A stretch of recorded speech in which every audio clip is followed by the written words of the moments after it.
ಆತ್ಮೀಯ H16 news ಅರ್ಥಾತ್ ಹೇ ಸೀತಾರಾಮಗೆ ಸ್ವಾಗತ. ನಾನು ನಿಮ್ಮ ಎಮ್ಮ ಮನಪಜಿತವ್ರು. ಆತ್ಮೀಯರೇ, ಅಪ್ಪ ಮಕ್ಕಳ ಪಕ್ಷ ಆಗದಿರಲಿ ಅಂತೇಳಿ ಯತ್ನಾಳರು ಬಹಳ ಪ್ರಯತ್ನ ಮಾಡ್ತಾ ಇದ್ದಾರೆ. ಅಪ್ಪ ನಂತರ ಮಗ ಮುಂದಿರೋದು ಬೇಡ ವಿಜಯೇಂದ್ರ ಅನ್ನುವಂಥದ್ದನ್ನು ಅವ್ರನ್ನ ಏನಾದರೂ ಮಾಡಿ ಕಟಪ್ ಮಾಡಲೇಬೇಕು ಅಂತ ನಿರ್ಧಾರಕ್ಕೆ ಬಂದಂಗೆ ಆಗ್ಯದ. ಹೀಗಾಗಿ ನಮ್ಮ ಡಾಕ್ಟರ್ ಸುಧಾಕರ್ ಅವ್ರನ್ನ ಕಾಂಗ್ರೆಸ್ಸಿಗರ ಮೂಲತಃ ಅದರಲ್ಲೂ ಮುಖ್ಯವಾಗಿ ನಮ್ಮ ಸಿದ್ದರಾಮಯ್ಯರ ಫಾಲೋವರು ಶಿಷ್ಯ ಅವರೇನು ವಿಜಯೇಂದ್ರ ವಿರುದ್ಧ ಹೇಗೆ ಕೊಟ್ಟರು ಯುದ್ಧಕ್ಕಂತೇಳಿ ಅವ್ರು ಸ್ವಾಗತ ಮಾಡಿ ತಮ್ಮೊಳಗೆ ತೊಗೊಂಡಿದ್ದಾರೆ. ಹೀಗಾಗಿ ಅವ್ರು ಬಲಿಷ್ಠ ಆದರೂ ವೀಕ್ ಆದರೂ ಗೊತ್ತಿಲ್ಲ. ಆದರೆ ಯಲಹಂಕದ ನಮ್ಮ ಶಾಸಕ BJP ಶಾಸಕ SR ವಿಶ್ವನಾಥ್ ಮಾತ್ರ ನೀವು ಹೋಗೋದ್ರು ಹೋಗಪ್ಪ ಮಾರಾಯ, ಕಿರಿಕಿರಿ ಮಾಡಬೇಡಂತೆ ಸುಧಾಕರ್ ಅವ್ರಿಗೆ ಚಾಲೆಂಜ್ ಕೊಟ್ಟು ಹೊರಗೆ ಹಾಕುವಂಥ ಮಟ್ಟಕ್ಕೆ ಬಂದು ನಿಂತಿದ್ದಾರೆ. ಒಟ್ಟಿನಲ್ಲೇ ಒಬ್ರಿಗೊಬ್ಬರು ಹೊರಗೆ ಹಾಕಬೇಕಪ್ಪ, ಇದನ್ನು ಭ್ರಷ್ಟಾಚಾರ ಮುಕ್ತ ಮಾಡಬೇಕು, ಅಪ್ಪ ಮಕ್ಕಳ ಪಕ್ಷ ಆಗಬಾರ್ದು, ಇದು ಏನಪ್ಪ ಅದು ಪರಿವಾರವಾದಕ್ಕೆ ಹಿಂಬು ಕೊಡಬಾರ್ದು, ಇದನ್ನು ಮೋದಿಯವರು ಬಯಸೋದಿಲ್ಲ ಅಂಥೇಳಿ ಕಾಂಗ್ರೆಸ್ನವರು ನಮ್ಮಲ್ಲಿ ಬರೋದು ಬೇಡ ಅಂಥೇಳಿ ಎತ್ತಾಳ್ರು ಸಾಕಷ್ಟು ಏನೋ ವಾದ ಮಾಡ್ತಾಯಿದ್ದಾರೆ. ಅಷ್ಟಕ್ಕೆ ನಿಲ್ಲೋದಿಲ್ಲ. ಅವರು ಉಸ್ತುವಾರಿಯಾಗಿ ಬಂದಿರ್ತಾರಲ್ಲ, ಈ ರಾಜ್ಯ ಉಸ್ತುವಾರಿಯಾಗಿ BJPಯ ಹೈಕಮಾಂಡ್ದಿಂದ ಅವ್ರ ಮೇಲೆ ಆರೋಪ ಮಾಡ್ತಾ ಇದ್ದಾರೆ.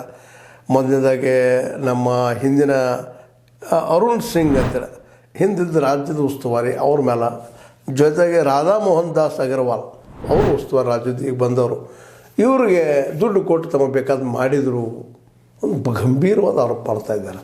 ಯಾಕಂದರೆ 23 ಜಿಲ್ಲೆಗಳಲ್ಲಿ ತಮಗೆ ಬೇಕಾದಂಥ ಅಧ್ಯಕ್ಷರು ಮಾಡ್ಕೊಂಡಿದ್ದಾರೆ. ಇದಕ್ಕೆ ಕಾರಣ ಅಂದರೆ ಇವರು ಸಹಕಾರ ಮಾಡಿದರು ಅಂತ. ಅಂದರೆ ಭ್ರಷ್ಟಾಚಾರದ ಆರೋಪ ಒಟ್ಟು ಎಲ್ಲರ ಮೇಲೆ, ಯಾರು ಯಡಿಯೂರಪ್ಪ ಕಡೆ ನಿಲ್ತಾರೆಲ್ಲ ಭ್ರಷ್ಟಾಚಾರಿಗಳು ಅನ್ನುವಷ್ಟು ಮಟ್ಟಿಗೆ ವಾದ ಮಾಡ್ತಾರೆ ಮತ್ತು ದೊಡ್ಡ ಗಂಭೀರವಾದ ಆರೋಪ ಮಾಡಿದ್ದಾರೆ.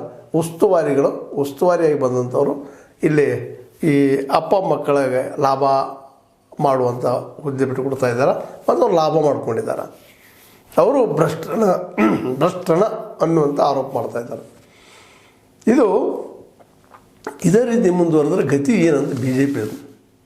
ಒಂದು ಕಡೆ ಸುಧಾಕರ್ ಅವರು ಅಂತಾರೆ ದುಡ್ಡಿದ್ದವ್ರು ಇದ್ದಾರೆ, ಸಾಕಷ್ಟು ಈಗಾಗಲೇ ಕಾಂಗ್ರೆಸ್ ನಡೀತು ಬಂದವರು ಇದ್ದಾರೆ. ಕಾಂಗ್ರೆಸ್ಸಿಗೂ ಒಟ್ಟಾರೆಯಾಗಿ BJP ಸರ್ವನಾಶ ಆಗೋದು ಬೇಕಾಗಿದೆ ಕರ್ನಾಟಕದಲ್ಲೇ. ಅವ್ರು ಮತ್ತೆ ಮರಳಿ ತೊಗೊಳ್ತಾರೆ. ಯತ್ನಾಳರು ಅವರು ಹೋಗ್ಬೋದೇನೋ ಗೊತ್ತಿಲ್ಲ. ಯಾಕಂದ್ರೆ ನಮ್ಮ MP ರೇಣುಕಾಚಾರ್ಯರ ಪ್ರಕಾರ ಕಾಂಗ್ರೆಸ್ ಏಜೆಂಟ್ ಅಂತ ಆರೋಪ ಮಾಡ್ತಾ ಇದ್ದಾರೆ. ನಮ್ಮ ಇವರು ಯಾರು ರೇಣುಕಾಚಾರ್ಯವರು ಅಂದಾಗ ಈ ಒಂದು ಆರೋಪ ಪ್ರತ್ಯಾರೋಪ ನಿಲ್ಲದ ಹಂಗೆ ನಡೆದಿದ್ದ. ಇಷ್ಟರೊಳಗೆ ಭಾಳ ಸಲ ಇದೆ ನಮ್ಮ ಎಪಿಸೋಡ್ಗಳು ಹೇಳಿದ್ದಿದೆ, ಹೈಕಮಾಂಡ ಎರಡರಲ್ಲಿ ಒಂದು ನಿರ್ಧಾರ ಮಾಡಬೇಕಾಗಿತ್ತು.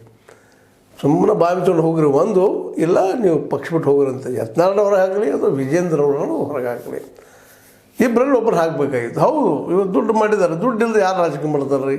ಯತ್ನಾಳರು ಕೇಳಬೇಕಾಗಿತ್ತು. ಇವತ್ತು ನೀವು ಏನಾದರೂ ಒಬ್ಬರ ಅತ್ಯಂತ ಸಾಮಾನ್ಯ ದುಡ್ಡು ತಿನ್ನುವಂಥ ವ್ಯಕ್ತಿ ಆಗಿದ್ದರೆ ನೀವು ಇವತ್ತಿನ ರಾಜಕಾರಣ ಮಾಡಲಿಕ್ಕೆ, ಇವತ್ತಿನ ವಿರೋಧ ಪಕ್ಷದ ನಾಯಕರಾಗೋದಕ್ಕೆ ಸಾಧ್ಯತೆಯೇನು? ನಿಮ್ಮ ಕ್ಷೇತ್ರದಿಂದ ಆಯ್ಕೆಯಾಗಿ ಬರೋದಕ್ಕೆ ಸಾಧ್ಯತೆಯೇನು? ಹಿಂದುತ್ವ ಅಂತೀವಿ, ಮಾತಾಡ್ತಾರೆ, ಅದು ಮಾತು ಬೇರೆ. ಅದು ಇಲ್ಲದೇ ದುಡ್ಡು ಬೇಕಲ್ಲ, ದುಡ್ಡಿದ್ದವ್ರಿಗೆ ಸಾಧ್ಯತೆ ಇವತ್ತು ನಿಲ್ಲುವಂಥದ್ದು.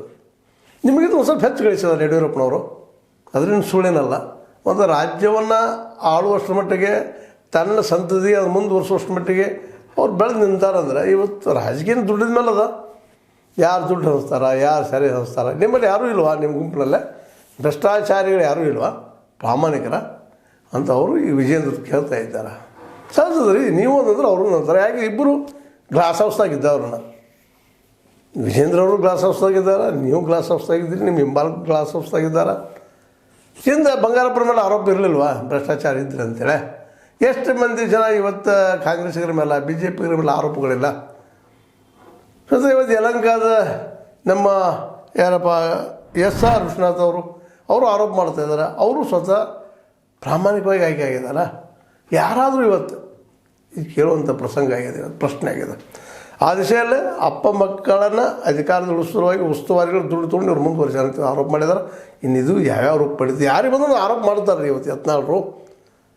ಯತ್ನಾಳರ ವಿಚಾರಕ್ಕೆ ವಿರೋಧವಾಗಿ ಯಾರಾದರೂ ಮಾಡಿದರೆ ಅವ್ರ ಮೇಲೆ ಹರಿಹೈ ನಿಶ್ಚಿತನ.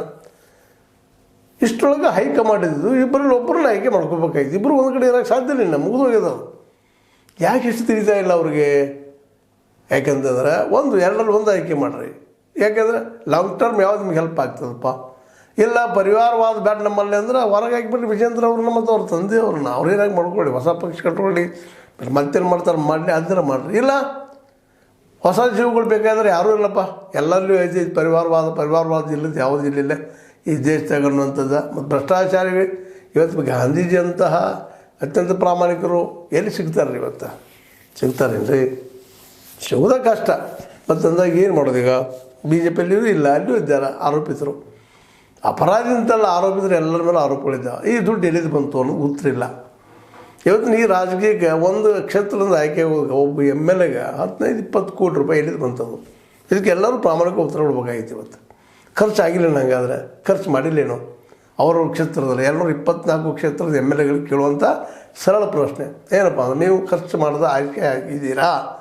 ಪ್ರಾಮಾಣಿಕವಾಗಿ ದುಡಿದ ಗಂಟನ್ನು ಉಪಯೋಗ ಮಾಡ್ಕೊಂಡು ನೀವು ಇವತ್ತು ಶಾಸಕರಾಗಿದ್ದೀರಾ? ದೊಡ್ಡ ಮೂಲಭೂತ ಪ್ರಶ್ನೆ ಅದು. ಎಲ್ಲರಿಂದ ಮೋಸ್ಟ್ಲಿ ಉತ್ತರ ಸಿಗಲಿಕ್ಕೆಲ್ಲ ಸಿಗೋದು ಇಲ್ಲ. ಆದರೆ ಅವ್ರು ಉತ್ತರ ಕೊಡಬೇಕಾಗ್ತದೆ. ಹೆಚ್ಚಿನ ಎಕ್ಸಸ್ ನಿಮ್ಮಲ್ಲಿ ಏನು ಗಂಟು ಬಂದ ಅಥವಾ ಆಸ್ತಿ ಅದ, ಅದು ಎಲ್ಲಿದು ಬಂತು, ಯಾರಿದು ಬಂತು, ಹೆಂಗೆ ಬಂತು, ಏನು ದುಡಿದ್ರಿ, ಎಂತ ದುಡಿದ್ರಿ ಪ್ರಶ್ನೆ ಮಾಡಬೇಕಾಗ್ತದೆ. ಸರ್ಕಾರಿ ಭೂಮಿಗಳನ್ನ ಹೊಡ್ಕೊಳ್ತೀರಿ, ಅನುದಾನದಾಗ ಹೊಡ್ಕೊಳ್ತೀರಿ, ಮತ್ತೇನೋ ಮಾಡ್ತೀರಿ, ಜನಸಾಮಾನ್ಯ ದುಡ್ಡಿನೊಳಗೆ ಹೊಡ್ಕೊಳ್ತೀರಿ, ಎಲ್ಲಿ ಬೇಕೆಲ್ಲಾಗ ಬಾಯಿ ಹಾಕಿ ತಗೊಂಡಿರ್ತೀರಿ. ಪ್ರತಿಯೊಂದು ಇಲಾಖೆಯಿಂದ ಇಂತಿಷ್ಟು ಬರಬೇಕಂತ ಹೇಳ್ತೀರಿ. ಎಲ್ಲ ಇಲಾಖೆದವರು ಸಬ್ಮಿಟ್ ಮಾಡ್ತಾರೆ ನಿಮ್ಮ ಕಪ್ಪು ಕಾಣಿಕೆಗಳನ್ನ. ಯಾಕಂದ್ರೆ ಅವರು ಕಪ್ಪು ವ್ಯವಹಾರ ಮಾಡ್ತಿರ್ತಾರೆ. ಕಪ್ಪು ವ್ಯವಹಾರ ಮಾಡಿದವರು ಅಲ್ಲಿ ಇರಲಿಕ್ಕೆ ಸಾಧ್ಯನೇ ಇಲ್ಲ. ಬೇರೆ ಹೋಗಿಬಿಡೋದು. ನೀರ ಇಲ್ಲದಂಥ ಊರು ಟ್ರಾನ್ಸ್ಫರ್ ಮಾಡಿಬಿಡ್ತಾರೆ ಅವ್ರನ್ನ. ಹೋಗ್ರಲ್ಲಿ ಆರಾಮಿರೋ ಹೋಗ್ರಿ ಅಂತೇಳಿ. ಇಂಥ ದುಸ್ಥಿತಿ ಇವತ್ತಿನ ಮುಂದೆ ಇವತ್ತು ಯತ್ನಾಳ್ರಿ ಆರೋಪ ಮಾಡ್ತಾ ಇದ್ದಾರೆ, ದುಡ್ಡು ತೊಗೊಂಡ್ರು ಅವರು, ಅದಕ್ಕೆ ಅವ್ರ ಪರ ಮಾತಾಡಿದ್ರು ಅಂತೇಳಿ.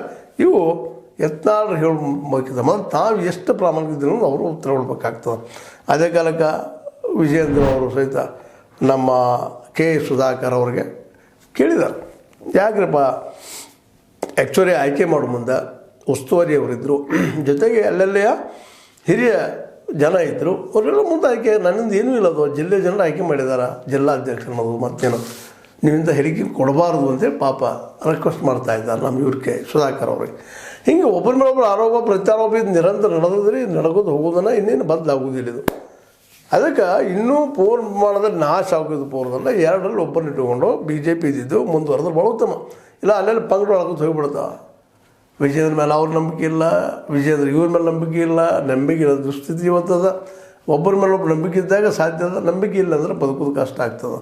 ಈ ಎಲ್ಲ ಹಿನ್ನೆಲೆಯಲ್ಲಿ ಇವತ್ತು BJP ಮರು ಚಿಂತನೆ ಅದು ಮಾಡಬೇಕಾಗಿದೆ, ಹೈಕಮಾಂಡ್ ಮಾಡಬೇಕಾಗ್ಯದ. ಇವರೇನಲ್ಲ, ಇವ್ರು ಬಂದ್ ಮಾಡೋದೇ ಇಲ್ಲ, ನಮ್ಮ ಗಾಡಿಯನ್ನು ಇರಿಸೋದು ಇವ್ರು. ಹಿಂಗೆ ಸುಳ್ಳು ಎದ್ದುಕೊಳ್ಳೆ 1-2 ದಿವಸ ಮೌನ ಆಗ್ತಾರೆ, ಮತ್ತು 3 ದಿವಸ ಆದ ಸುದ್ದಿಯಾಗಿ ಇರ್ತಾರೆ ಅವ್ರು. ಯಾಕಂದ್ರೆ ಅವ್ರ ತಲೆಯಾಗಿ ಏನು ಸೇರಿಬಿಟ್ಟೈತೆ ಅಂದ್ರೆ ಇವರು ದುಷ್ಟರಪ್ಪ, ಇವ್ರನ್ನ ತೆಗೆದು ಹಾಕಬೇಕು ಅನ್ನುವಂಥ ಜಿದ್ದಿ ಬರ್ತದೆ. ವಿಜೇಂದ್ರ ಬಿಡೋಂಗಿಲ್ಲ ಅಂತ ಅವ್ರಲ್ಲಿ ತಲೆಯಾಗಿದ್ರೆ ನಮ್ಮ ಯತ್ನಾಳ್ರವ್ರಲ್ಲ ಇಲ್ಲ, ಅವ್ರನ್ನ ತೆಗೆದು ಹಾಕಲೇಬೇಕು ಅನ್ನೋ ತಲೆ ಇಲ್ಲ ಅದು. ಹೀಗಾಗಿ ಈ ಒಂದು ಎಕ್ಸ್ಟ್ರೀಮ್ ಎಂಡಿಗೆ ಬಂದಂತಹ BJP ನಾಯಕರ ಜಗಳ ಇವತ್ತು ಕಾಂಗ್ರೆಸ್ಗೆ ದೊಡ್ಡ ಉಸಿರು ಕೊಟ್ಟಂಗಾಗ್ಯದ. ಯಾಕಂದ್ರೆ ಅನೇಕ ತಪ್ಪುಗಳು ಕಾಂಗ್ರೆಸ್ಗೆ ಮಾಡ್ತಾ ಇದ್ದಾರೆ, ಅದಕ್ಕೆ ಕೆಲವ್ರು ಈಗ ಇನ್ನೇನಿದ್ರು ನ್ಯಾಯ ಮೂಲಕ ಮತ್ತೆ ಮೂಲಕ ಕಾಂಗ್ರೆಸ್ ಗೌರ್ಮೆಂಟ್ ಬಿಡಬೇಕು, ಅಥವಾ ನಮ್ಮ ಆ ಪಾರ್ಟಿಯಲ್ಲಿಯೇ ಹೈಕಮಾಂಡ್ ಇದ್ದಂಥದ್ದು, ಕಾಂಗ್ರೆಸ್ನ ಹೈಕಮಾಂಡ್ ಇದ್ದು ಸಿದ್ದರಾಮಯ್ಯರು ಹೊರಗೆ ಹಾಕ್ಬೋದು, ಮತ್ತೇನೋ ಆಗ್ಬೋದು, ಇಲ್ಲ ಹೈಕೋರ್ಟ್ನಲ್ಲಿ ಏನೋ ಆಗ್ಬೋದು. ಆದರೆ ಸ್ವತಃ ಆ ಶಕ್ತಿ ಇವತ್ತು BJP ಉಳಿದಿಲ್ಲ. ಮತ್ತು ಸಿದ್ದರಾಮಯ್ಯ ಎದುರಿಸುವಂಥ ಕಾಂಗ್ರೆಸ್ನ ಎದುರಿಸುವಂಥ ಶಕ್ತಿ ಇವತ್ತು ಮೋಸ್ಟ್ಲಿ ಇಲ್ಲಂದ್ರೂ ನಡೀತದೆ. ಆ ಪ್ರಮಾಣಕ್ಕೆ ಬಂದಿರ್ತದೆ BJP. ಇನ್ನೇನು 2028 ನೋಡ್ರು ಆಗಿಂದಾಗಿ ಈಗ ಮಾತ್ರ ಇಷ್ಟದ.